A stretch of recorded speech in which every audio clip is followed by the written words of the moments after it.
ভারত পাকিস্তান ম্যাচের টিকিটের দাম উঠল 4 গুণ। টি-20 বিশ্বকাপে ভারত পাকিস্তান ম্যাচ ঘিরে কলম্বো ও দক্ষিণ এশিয়া জুড়ে তীব্র উত্তেজনা দেখা দিয়েছে। পাকিস্তান শেষ পর্যন্ত ভারতের বিপক্ষে খেলতে রাজি হয়। এই ম্যাচ আবারও আলোচনায় কেন্দ্রবিন্দুতে। রবিবার সন্ধ্যায় কলম্বো আর প্রফেসর স্টেডিয়ামে ম্যাচটি হবে। প্রায় 30,000 ধারণ ক্ষমতা এই স্টেডিয়ামে সব টিকিট বিক্রি হয়ে গেছে। 35,000 ধারণ ক্ষমতার এই স্টেডিয়ামের সব টিকিট বিক্রি হয়ে গেছে। কালোবাজারে টিকিটের দাম আসল দামের 4 গুণ পর্যন্ত উঠেছে। ভারত, পাকিস্তান ও বিশ্বের আরও অনেক দেশ কোটি কোটি মানুষ টেলিভিশন ম্যাচটি দেখবেন। গ্রুপ এতে দুই দলই এখন পর্যন্ত 2 ম্যাচে 2 জয় পেয়েছেন। তাই এই ম্যাচের জয়ী দল সুপার এইটসে জায়গা প্রায় নিশ্চিত করবে।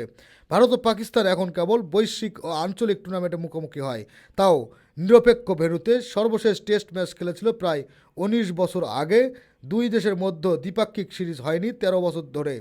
গত সেপ্টেম্বরে দুবাইয়ের টি-20 এশিয়া কাপে 3বার মুখোমুখি হয়েছিল দুই দল। 3 ম্যাচেরই জিতেছিল ভারত। ফাইনালেও জয় পায় তারা। টিভি দর্শকরা সংখ্যা নতুন রেকর্ড হতে পারে বলে ধারণা করা হচ্ছে।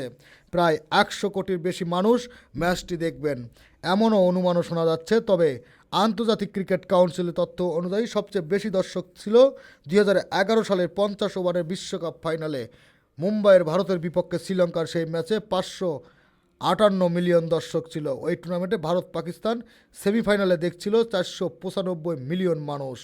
এই ম্যাচ থেকে বিজ্ঞাপন, সম্প্রচার স্রোত, স্পন্সরশিপ ও পর্যটনে কোটি কোটি ডলার আয় হতে পারে। তবে ম্যাচটি নিশ্চিত হওয়ার আগে রাজনৈতিক টানাপোড়া ছিল। টুর্নামেন্টের আগে পাকিস্তান সরকার দলকে ভারতের বিপক্ষে না খেলতে নির্দেশ দিয়েছিল। পরে আলোচনা ও বিভিন্ন দেশের অনুরোধের পর সিদ্ধান্ত বদলায়। পাকিস্তান সরকার এক বিবৃতিতে জানায়, বহুপাক্ষিক আলোচনা এবং বন্ধুপ্রীতম দেশগুলোর অনুরোধ পর পাকিস্তান সরকার পাকিস্তান জাতীয় ক্রিকেট দলকে 15 ফেব্রুয়ারি মাঠে নামার নির্দেশ দিচ্ছে। তারা আরও জানায়, এ সিদ্ধান্ত নেওয়া হয়েছে ক্রিকেট চেতনাকে রক্ষা করার লক্ষ্যে। 20 দলের এই টুর্নামেন্ট রাজনৈতিক উত্তেজনায় ঢাকা পড়ে গিয়েছিল। বাংলাদেশের নিরাপত্তা উদ্বেগ দেখিয়ে ভারত খেলতে অস্বীকৃতি জানায়। তাদের জায়গা খেলছে স্কটল্যান্ড। সব মিলিয়ে বহু নাটকীয়র পর আবারও ফিরছে বিশ্ব ক্রিকেটের সবচেয়ে বড় লড়াই। এখন অপেক্ষা মাঠের উত্তেজনায়। খেলাধুলার আপডেট নিউজ পেতে চ্যানেলটি সাবস্ক্রাইব করে সাথেই থাকবেন।